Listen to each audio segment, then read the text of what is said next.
Hey everyone, my name's Zane, and I'm gonna be talking about the film Doctor Strange for the next 10 minutes or so. 14 minutes to be exact. Playing Bounty Hunter right now. Timefall, whatever, it's just something to play.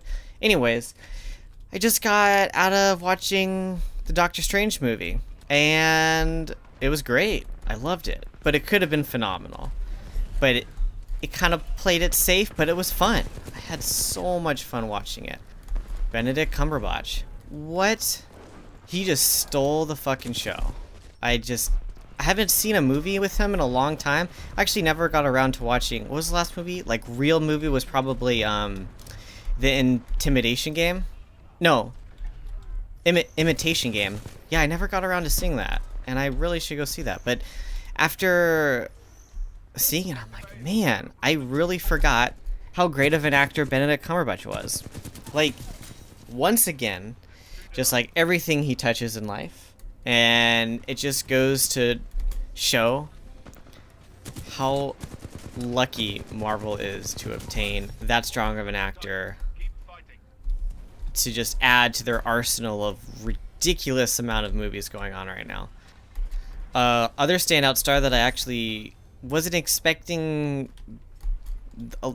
to really care about, I thought it would be like a throwaway character, but was actually Rachel McAdams. Even though she wasn't on screen like a tremendous amount, it was just every time she was on her, she just fit the character perfectly as this kind of faux pseudo love interest of Doctor Strange, but never quite that. And I'm glad they didn't oversaturate it, unlike the Natalie Portman of Thor. There was I think about the first hour of the movie is my favorite. So we're introduced to Doctor Strange and his life and his work and his surgeries he does, and he's like this phenomenal doctor, and then all of it's gone to kaput because he's relatively cocky, but not as cocky as someone as Tony Stark in this universe is. And he loses the ability to keep a steady hand to do surgery, so his work is done, so he needs to go find alternative medicines, and somehow he's able to finds his way to, I forget the name of the place, but it pretty much was a generic Himalayan spot, and he is taught the ability of the dark arts of the magician, which is fine. It's cool. It was exciting. It's different. And it was cool to see him struggle and try to understand how this world and his whole life has been studying surgery, and now that it's stripped away from him, he needs to go back and become the student. And it was fun seeing him struggle, and that's where Benedict Cumberbatch really shined, being the student and then slowly outdoing everyone because his passion to study and literature was just above everyone else. So, and the special effects, I'm gonna go ahead and say that these special effects are probably the best we've seen this year.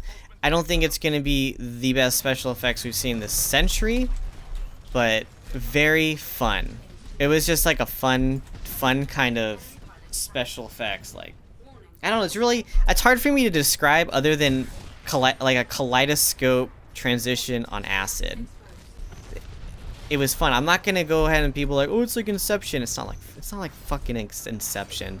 There's nothing to do. There's no similarities to that movie. I don't think. This is really its own kind of thing.